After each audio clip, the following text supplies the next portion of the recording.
안녕하세요. 플로리스트 김숙진입니다. 예, 지금 2부입니다. 예, 발렌틴과 스위스 이렇게 주제를 하다 보니까 제가 오늘 좀 준비를 많이 했어요. 공부도 좀 했고. 그래서 이 스위스 하면 또 많은 분들이 좋아하시죠. 예, 좋아하시기도 하고. 그리고 지금 저랑 같이 그냥 스위스에 대해서 같이 좀 알아보는 거로 해보려 하는데, 스위스는 지금 선진국이죠. 1인당 GPD가 거의 10만 달러? 그 정도 될 겁니다. 그런데 800년 전으로 돌아가면 스위스라는 나라는 정말 형편없는 나라였습니다. 가진 거라고는 호수하고 산뿐이 없었다고 그렇게 얘기를 합니다, 보통. 그리고 너무 찢어지게 가난해가지고, 스위스가 지정상 산이 많고 그리고 호수가 거의 둘러싸여 있으면서 구조상 농사를 지을 수 있는 평면지가 별로 없었던 거예요. 그러니까는 농사를 하기 힘든 구조로 되어 있는 그런 지대죠. 그래갖고 항상 식량이 부족하고 어렵고 유럽의 중심에 있는 나라이면서도 모든 국가한테 항상 침략을 받고, 그리고 침략을 받아도 이 사람들은 거의 뭐 투쟁이나 항쟁도 하지 않았어요. 어차피 이렇게 못 사는 거 누가 들어와서 하든 내가 밥만 먹고 살면 되겠지. 이런 식으로 살아오면서 너무 힘드니까 농사도 거의 지어도 식량이 부족하잖아요. 평지가 없으니까. 그러니까 이제 이 가족 구조가 어떻게 되냐면, 나이 드신 분들이 가족에 있다 하면은 옛날 한국에 고려장이 있듯이 뭐 스위스에는 뭐 한국 고려장하고는 비교는 할 수 없지만 그래도 스위스 장이라고 할 수 있을 정도로 그만큼 사람들이 스스로 목숨을 많이 끊었다 합니다. 특히 노인네들은 알아서 잎 하나 덜어주겠다고 뭐 호수가 많으니까 호수에 이렇게 가서 이제 목숨을 끊으신 분도 있고, 또 가족이 많은데 또 아이가 태어나면 그 가족, 걔를 또 부양하기가 너무 힘드니까 영아 살해가 생기는 일이 있었다고도 합니다. 그렇게, 아이고, 정말 스위스 하면 지금 아무도 그런 어려웠던 시절을 생각할 수가 없죠. 스위스라는 나라는 제국이 계속 바뀌어요. 뭐 독일이 됐다, 오스트리아가 됐다가 프랑스가 됐다. 그런데 워낙 뜯어갈 게 없으니까 그 제국도 신경도 안 써요.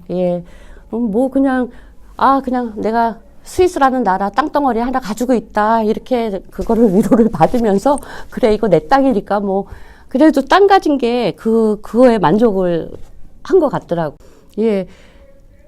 유럽 최고의 초콜릿, 스위스 초콜릿이 왜 그렇게 유명하게 됐는지 지금 이제 제가 이렇게 말씀드리는 상황에서 다 이렇게 연결이 됩니다. 이게 이제 어떤 연결이 되냐면은 오스트리아 왕 루돌프가 십자가 전쟁에서 막 원전 전쟁을 하고 전쟁빛에 막 아주 엄청나게 전쟁빛이 생겨가지고 스위스 이제 백성들을 협박하기 시작한 거예요. 뭐라고 얘기냐, 벼룩에 간을 뺀다고 하나? 그러면서 있는 거 없는 거 다 내놓으라고 이제 니네 그 가진 그 곡식마저 다 내놓으라는 식으로 협박을 하기 시작하죠. 그런 스위스는 저항을 하죠. 당연히 우리가 가진 게 뭐 있다고 뭘 내놓으라고 하면서 이제 막 저항을 하면서, 그러면서 이제 오스트리아 왕가 그쪽에서 이제 굉장히 심하게 나갔죠. 사람들 이제 처형을 하면서 되게 무섭게 협박을 하기 시작했어요. 그래서 이제 너무 협박을 하고 이제 반란이 일어날 것 같으니까 합스부르크에서 기병대를 파견을 시킵니다. 스위스로. 근데 여기서 스위스가 이렇게 죽을 수는 없다 이거지. 여태까지 이렇게 없이 산 것도 억울한데, 지네가 뭐 뻑하면 뭐 내놔라, 가진 것도 없는데, 가진 게 있으면 얼마든지 뭐 좀 줄 수가 있지만 그런 상황이 아니라서 이 합스부르크가 이제 기병대를 끌고 막 그렇게 이제 오고 있는데 스위스는 스위스 나름대로 또 준비를 한 게 있습니다. 예, 그 저항군을 막기 위해서 이 사람들이 무기를 하나 만듭니다. 그게 무슨 무기냐면은 긴 창, 파이크라고 하는데 아주 길게 창을 만들어서 빼죽하게 만들고 그 옆에는 도끼가 하나 있고 예, 낚시 바늘 모양으로 생긴 이름이 민울창이라고 합니다. 예, 그거를 만들어 가지고 이제 합수부르고 기병대가 막 이렇게 쳐들어오는 말 타고 막 오지 않습니까? 근데 창이 여기서 저기까지 길게 나가 있으니까 말들도 창을 들고 막 서 있으니까 흠칫하면서 무섭지 않겠습니까? 그러니까 이제 말이 쫙 쓰면서 이제 스톱이 된 상황이에요. 근데 이제 그 창에 제가 민울창이라고 있다고 하지 않았습니까? 그게 이렇게 낚시 바늘처럼 이렇게 생긴 거야. 그러면 그거를로 그 갑옷, 그 사람들은 다 양반, 그러니까 한국말 하면 좀 지위가 있는 사람들이죠. 그 기마 이렇게 말을 타고 온 기병대들 다 갑옷을 입고 있는데 갑옷은 창이 들어가지도 않고 뭐 어림도 없죠. 근데 이 사람들이 머리를 써낸 게 그 민울창으로 갑옷을 벗깁니다. 갑옷을 이렇게 잡아당기면 이제 벗어지는 건 아니지만 갑옷을 꽂아서 이렇게 내리면 그 사람이 떨어지지 않습니까? 그러면 그거를 빨리 그 도끼창으로 이렇게 패주겠다 합니다. 그러니까 지금 이제 축구팀으로 생각하면 진짜 깜도 안 되는 동네, 예, 저기 무슨 조기 축구팀이라고 하나? 그런 축구팀이 레알 마드리드 팀하고 시합을 해서 사람들이 상상도 할 수 없는 그런 싸움이었죠. 왜 조기 축구팀이 영웅이 된 거죠. 이겨가지고 아무도 상상도 못했던 걸. 예, 그러면서 이제 스위스가 승리를 할 수밖에 없었던 거는 너무 악랄하다는 게 그게 무슨 뜻이냐면 너무 없이 사니까 악분이 안 남은 거예요. 악분이 안 남고 이 사람들은 뭐 농기구도 살 돈도 없어서 농사도 제대로 뭐 어차피 평면도 많지는 않지만 그래도 농사기구나 뭐 이런 거 살 여력도 안 됐고 그러니까 너무 가난해가지고 예, 맨날 할 수 있는 거는 그냥 사냥한다던가 조금 땅이 어디 좀 평면한 게 나오면 거기 좀 농사 짓는다든가 해갖고 이 사람들이 할 수 있는 거는 농사 기구도 못 사고 사냥 기구도 못 사니까 다 손으로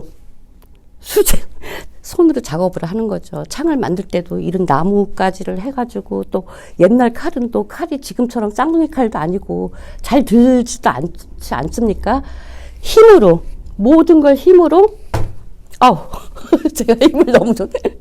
예, 힘으로 창 만들고 곡괭이 만들고 이러다 보니까 이 사람들이 체력도 되게 단단해지고 그리고 진짜 세계에서 호도를 한 손으로 까는 민족은 스위스 사람들뿐이 없습니다. 그러니까 이게 힘이 그러니까 손 일을 많이 하다 보니까 창도 만들고 뭐도 만들고 하다 보니까는 생기는 거는 팔뚝에 손님뿐이 안 생겨가지고 호도 두 알을 이 사람들은 한 손으로 이렇게 우지직해서 깝니다. 다른 나라는 이 감히 어떻게 호두를 깝니까? 다 호두깎이가 따로 있지. 그런데 이 사람들은 뭐 호두깎이는 상상도 할 수 없는 거고 이러면서 이렇게 손으로 힘을 많이 쓰다 보니까 이걸 악력이라고 하죠. 예, 악력이 생기다 보니까 이 상체는 저절로 피지컬이 아주 그냥 훌륭하게 되면서 예, 하체 발달은 스위스 다녀오신 분들도 많으시죠. 그러면 보면은 산 중턱에 거의 집들을 예쁘게 이렇게 지금은 예쁘지만 아무튼 중턱에 있지 않습니까? 그러면은 이 사람들이 평생 뭐 옛날에는 이사 다니는 일도 별로 없고 했으니까 평생 거기를 오르락 내리락 하니까 자연스럽게 하체도 튼튼해질 수밖에 없는 겁니다. 그러니까 이 사람들은 돈을 안 들이고 아주 그냥 진짜 몸을 요즘 뭐라 그러지 한국에서 예, 몸짱이 된 거죠. 그냥 한마디로. 예. 승리의 결과가 대단한 게, 그러면서 이제 상체, 하체 그렇게 단련이 되면서 그 유명한 합스부르크 기마대를 힘으로, 물론 창도 큰 역할을 했지만 그래도 이 사람들 힘으로 그 기마대를 막으면서, 참 소문은 옛날이나 지금이나 정말 빨라요. 예. 그러면서 정말 다시 한번 레알 마드리드 저기 축구단이 조그만 스위스 동네 축구 협회에 깨진 게 온 유럽에 이제 소문이 난 겁니다. 그러면 각 지역 영주들한테 그게 이제 말이 들어가서 탐내기 시작합니다. 그러니까 지금 말로 하면은 축구 구단주에서 별거 아닌 것 같은데 저런 애들 있고 하면서 이제 탐내는 그런 효과를 나타낸 거죠. 예. 그러면서 이제 스위스 사람들은 사실 자기네가 뭐 원하지도 않았어요. 그리고 몰랐고, 자기네가 뭐 전쟁에 그렇게, 전쟁이 아니지. 예. 하여튼 합스부르크 그 기마단 거기서 이기고 용병이 되리라고는 생각을 못 했었죠. 그런데 사방 영주들 각국에서 이제 막 콜이 오는 겁니다. 예. 우리한테 그런 용병을 좀 쓰게 해달라. 돈은 얼마든지 주겠다. 뭐 이런 식으로 이제 그러면서 각국에서 이제 이 사람들을 선출해서 이렇게 사람들을 사갑니다. 그러면은 거기 나가면 이제 전쟁에 참전하면 목숨을 잃을 수도 있지만 그래도 거의 전쟁에 이겨서 돌아올 때는 정말 돈자루 이제 쥐고 집에 귀가하는 거죠. 예, 그러면서 스위스가 곡식도 없고 그렇게 가난해서 전에는 식구가 영아 살해까지 했어야 됐고 노인네는 입덜나고 죽기도 했지만 이렇게 살림이 늘어나면서 사망 숫자도 줄어들고 그러면서 이제 인구가 많이 올라갑니다. 예. 그러면서 이제 용병 사업에 이제 맛을 들이기 시작하는 거죠. 스위스에서도. 그러면서 이제 이 사회가 남자 위주로 돌아갑니다. 예. 여자는 이제 정말 스위스에는 정말 부엌대기 되는 거야. 진짜 보리밥에 물 말아 먹어야 되고 이 남자들 위주로 더더욱 이 체력을 높이기 위해서 정말 고급진 집안의 모든 걸 다 갖다 먹이고 이러면서 점점점 그 사업이 번창이 되죠. 예. 그러니까 이 스위스 용병하고 초콜릿하고는 많은 연관이 있습니다. 이게 그 연관을 또 얘기하려면 역사적인 얘기를 말씀드려야 돼. 이게 이제 그러니까 독일에서도 그때 이제 용병 사업을 막 했었어요. 예. 그러면서 독일 용병이 로마를 함락을 시키고 근데 이제 옛날에는 그렇게 전쟁에서 한 도시를 함락을 시키면 그 함락시킨 도시의 용병들을 3일간 풀어준다 합니다. 그러면 이 사람들은 인간이 할 수 있는 모든 제약질은 다 저질러도 됩니다. 예, 뭐 방화서부터 해가지고 강간, 약탈, 뭐 진짜 인간이 할 수 없는 일들을 다 하게 만드는데 거기에 하나 예를 들으면은 역사적으로 이게 기록된 있는 얘긴데 샤코 네로마라고 해갖고 로마를 몰락시키고 정말 인간이 할 수 없는 제약질, 그러니까는 폐악질은 그 독일 용병들이 다 했습니다. 예, 그런데 그 스위스 용병은 반대쪽으로 바티칸 그 교황을 지키고 있었던 거죠.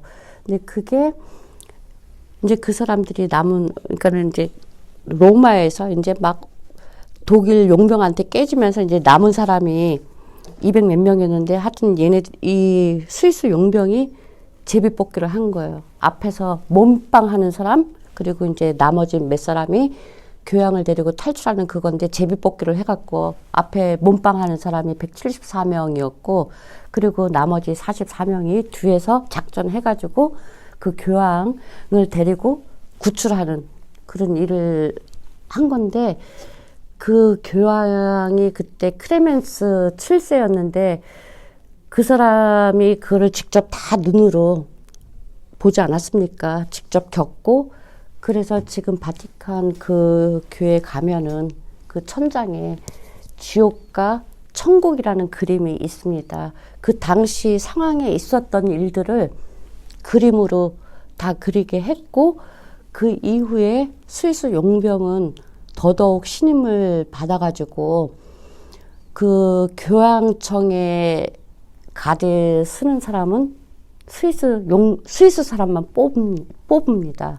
그리고 그 크레멘스 7세 교황이 그 또 유명한 그 가디들이 지금 입고 있는 옷은 메디치 가문의 알록달록한 문양의 옷을 입고 그리고 그 스위스에 용맹하게 싸웠던 긴창, 파이크 그거를 지금도 그 복장과 그 창을 들고 가드를 하고 있습니다. 아, 초콜릿 얘기를 하면서 예, 이렇게까지 왔는데 그만큼 스위스 용병이 신임을 얻고 각국의 신뢰를 받으면서 초콜릿 그 사업을 하면서도 같이 그 용병에서 내려온 신뢰를 계속 이어가고 있습니다. 근데 이 초콜릿 사업을 하게 된 것도 스위스가 한편으로는 운도 좋았죠. 그리고 이제 그쯤에 이제 프랑스에서는 종교 문제로 이제 종교 탄압이 굉장히 아주 심해지면서 구교가 그러니까 신교를 엄청 탄압을 한 거죠. 그러면서 이제 거기서 칼뱅이 이제 자기네들 그 사람들하고 이렇게 밀려나면서 슈트라스부르크에 한 칼뱅이 3년을 도피를 하다시피 거기 이제 있었는데 종교 탄압을 계속 받으면서 이제 신도들이 칼뱅을 찾아서 예, 그 이제 스위스와 프랑스 국경에 이렇게 같이 만나게 됩니다. 그러면서 이제 이 신교들이 대부분 직업이 상인이었거나 아니면 수공업자들 막 이런 사람들이었죠. 예, 예, 그러면서 이제 칼뱅과 그 신교들이 이제 제가 아까 말씀드렸다시피 뭐 대거 상인이었고 수공업자들이었고 하면서 그리고 이제 칼뱅이 겐프 제노바로 다시 가게 되는데 이 사람이 제노바에서 추방령이 해제되면서 그러니까 이 사람이 스위스에서 추방됐던 사람이 이제 추방령이 해제되고 다시 초청이 돼서 이제 제노바로 대거 그런 사람들을 데리고 스위스를 갑니다. 예.